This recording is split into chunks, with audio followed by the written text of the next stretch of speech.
Dear students, today we will discuss about a very important topic from inorganic chemistry, that is ionization energy या ionisation enthalpy. चलिए start करते हैं। Ionisation energy क्या होता है, ionisation enthalpy क्या होता है। तो आयोनाइजेशन एनर्जी अगर बोलें तो वो minimum energy required to remove the most loosely bounded electron from isolated gaseous atom in its ground state.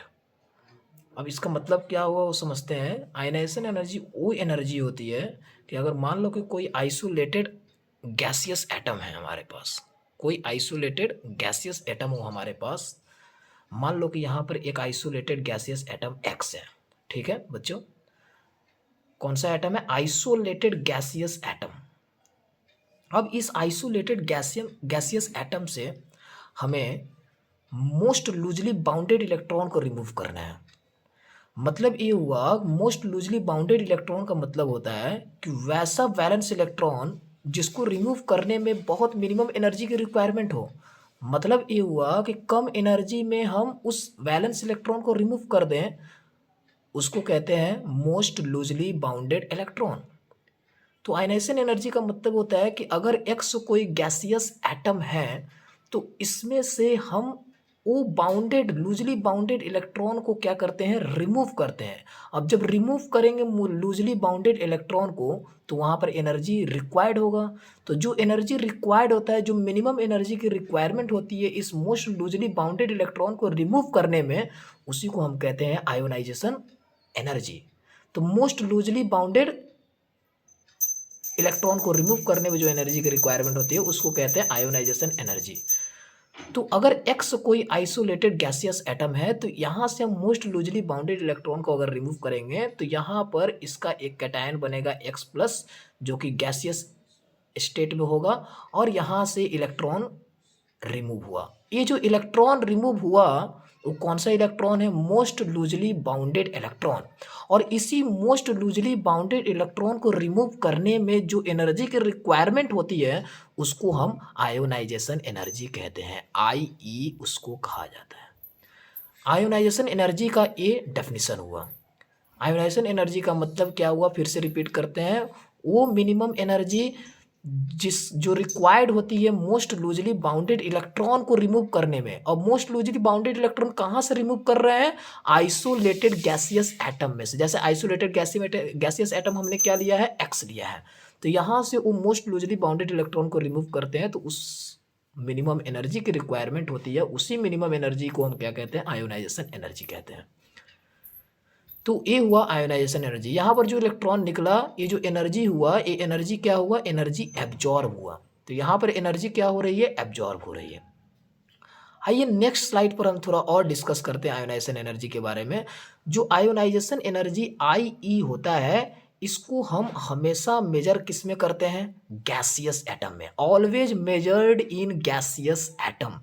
यहाँ पर कोई लिक्विड और कोई सॉलिड स्टेट का कोई यहाँ पर बात ही नहीं होता है। ये ऑलवेज मेजर्ड होता है और हमेशा इसको हम मेजर करेंगे गैसियस स्टेट में ही मेजर करेंगे। तो ये हुआ मेजर्ड इन गैसियस स्टेट। तो पहला पॉइंट हुआ measured in gaseous state. GS का मतलब गैसियस स्टेट हुआ। सेकेंड पॉइंट हम यहाँ पर बताते हैं कि आयोनाइजेशन एनर्जी का जो यूनिट होता है वो क्या होता है? किलो जूल पर मोल। तो ये इसका यूनिट हुआ आयोनाइजेशन एनर्जी का। अब यहाँ पर अगर बोले कि कोई गैसियस एटम है, जैसे हमने गैसियस एटम क्या लिया था स्टूडेंट? एक्स लिया था। ये गैसियस एटम हुआ। यहाँ से जो इलेक्ट्रॉन, जो फर्स्ट इलेक्ट्रॉन रिमूव करेंगे हम, यहाँ से जो पहला इलेक्ट्रॉन निकलेगा, मतलब यहाँ पर अगर पहला इलेक्ट्रॉन जो निकल रहा है उसको हम कहते हैं, पहला इलेक्ट्रॉन को निकालने में जो एनर्जी की रिक्वायरमेंट होती है मिनिमम एनर्जी की, उसको हम कहते हैं फर्स्ट आयोनाइजेशन एंथैल्पी या फर्स्ट आयोनाइजेशन एनर्जी। बात समझ में आया?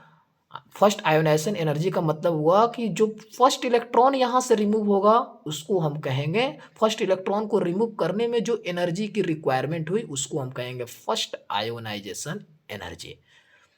नेक्स्ट पॉइंट हम बताते हैं कि जो फर्स्ट आयोनाइजेशन एनर्जी था वो पहला इलेक्ट्रॉन को रिमूव करने में, उसी तरह दूसरे इलेक्ट्रॉन को रिमूव करने में उसको क्या कहेंगे, सेकेंड आयोनाइजेशन एनर्जी कहेंगे। अब बात ये आया कि फर्स्ट आयोनाइजेशन एनर्जी ज़्यादा होगा कि सेकेंड आयोनाइजेशन एनर्जी ज़्यादा होगा। मतलब ये हुआ कि फर्स्ट ज़्यादा होगा कि कौन सेकेंड ज़्यादा होगा। इसका आंसर होगा कि सेकेंड आयोनाइजेशन एंथैल्पी जो होगा वो फर्स्ट आयोनाइजेशन एंथैल्पी से ग्रेटर होगा। मतलब ये हुआ कि IE2 जो होगा is greater than IE1। What is the reason behind it? Because electron remove from positively charge ion. यहाँ पर जो इलेक्ट्रॉन रिमूव हुआ है वो पॉजिटिवली चार्ज आयन से रिमूव हुआ है। इसलिए जो सेकेंड आयोनाइजेशन एंथैल्पी होगा या सेकेंड आयोनाइजेशन एनर्जी होगा वो फर्स्ट आयोनाइजेशन एनर्जी से ग्रेटर होगा। इसका मतलब ये हुआ कि जैसे जैसे आयोनाइजेशन फर्स्ट सेकेंड थर्ड देखेंगे तो एनर्जी क्या हो रही है, यहाँ पर फर्स्ट का कम होगा सेकेंड से, सेकेंड का ज़्यादा होगा यहाँ पर, क्योंकि यहाँ पर जो सेकेंड का इसलिए ज़्यादा होगा क्योंकि जो इलेक्ट्रॉन रिमूव किया गया वो कहाँ से रिमूव किया गया, पॉजिटिवली चार्ज आयन से रिमूव किया गया है। अब हम देखते हैं स्टूडेंट्स यहाँ पर पीरियोडिक टेबल में आयोनाइजेशन एनर्जी का क्या ट्रेंड है। तो now we will discuss about trends in periodic table. Trends in periodic table, तो पीरियोडिक टेबल में इसका क्या ट्रेंड्स हैं।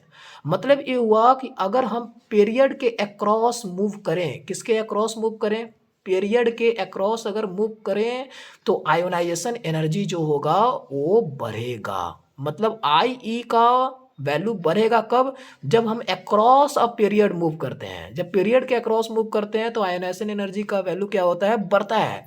क्या रीजन है यहाँ पर, इसका रीजन यह है कि यहाँ पर न्यूक्लियर जो चार्ज होता है, NC मतलब न्यूक्लियर चार्ज, जो न्यूक्लियर चार्ज होता है वो इंक्रीज होता है। मतलब न्यूक्लियर चार्ज क्या होता है, इंक्रीज। जैसे हम पीरियड के अक्रॉस जाते हैं तो न्यूक्लियर चार्ज क्या होता है स्टूडेंट्स, इंक्रीज होता है, जिसकी वजह से यहाँ पर आयोनाइजेशन एनर्जी भी क्या होती है, इंक्रीज होती है। क्योंकि हम पीरियड में जाते हैं, पीरियड के अक्रॉस, तो एटॉमिक साइज क्या होती है, एटॉमिक साइज जो होती है वो डिक्रीज होती है। तो एटॉमिक साइज डिक्रीज हो रहा है तो स्ट्रॉन्ग अट्रैक्शन किसके बीच होगा, न्यूक्लियस एंड इलेक्ट्रॉन के बीच जो अट्रैक्शन होगा वो काफ़ी स्ट्रॉन्ग होता है। मतलब हम पीरियड के अक्रॉस जाते हैं तो न्यूक्लियर चार्ज क्या होता है, बढ़ता है।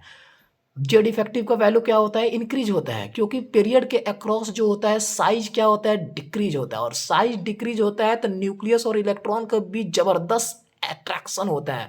मतलब न्यूक्लियस और इलेक्ट्रॉन के बीच का जो अट्रैक्शन होता है वो बहुत बहुत स्ट्रांग होता है, जिसकी वजह से न्यूक्लियर चार्ज इंक्रीज होगा। और न्यूक्लियर चार्ज इंक्रीज होता है तो पीरियड के अक्रॉस जो साइज जो होता है, एटॉमिक साइज, वो डिक्रीज होता है। और न्यूक्लियर चार्ज के इंक्रीज होने से आयोनाइजेशन एनर्जी भी इंक्रीज होगा अक्रॉस अ पीरियड। तो ये बात हुआ पहला point, trends in periodic table.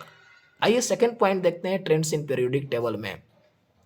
इसका एक एग्जांपल लेते हैं। जैसे मान लीजिए यहाँ पर एक हमारे पास सोडियम है एंड सेकंड है मैग्नीशियम। अब आपसे पूछा जाएगा किसका आयोनाइजेशन एनर्जी ज़्यादा होगा। अब कैसे बताइएगा आप, तो अभी हमने देखा कि पीरियड के अक्रॉस जब जाते हैं तो आयोनाइजेशन एनर्जी क्या होती है, बढ़ती है। मतलब हम यहाँ पर बता सकते हैं कि Na का जो आयोनाइजेशन एनर्जी होगा is less than ionization energy of magnesium. क्योंकि पीरियड के अक्रॉस जब जाते हैं तो आयोनाइजेशन एनर्जी क्या होता है, बढ़ता है। आयोनाइजेशन एनर्जी बढ़ता है मतलब पीरियड के अक्रॉस एटॉमिक साइज क्या होती है, डिक्रीज होती है। तो न्यूक्लियर चार्ज क्या होगा, बढ़ेगा। और न्यूक्लियस और इलेक्ट्रॉन के बीच अट्रैक्शन क्या होगा, काफ़ी स्ट्रांग होगा। इसलिए यहाँ पर सोडियम का क्या होगा, कम होगा और मैग्नीशियम का ज़्यादा होगा। ये बात समझ में आई आप लोग को। तो सोडियम का क्या होता है, कम होता है, और मैग्नीशियम का क्या होता है, ज़्यादा होता है आयोनाइजेशन एनर्जी।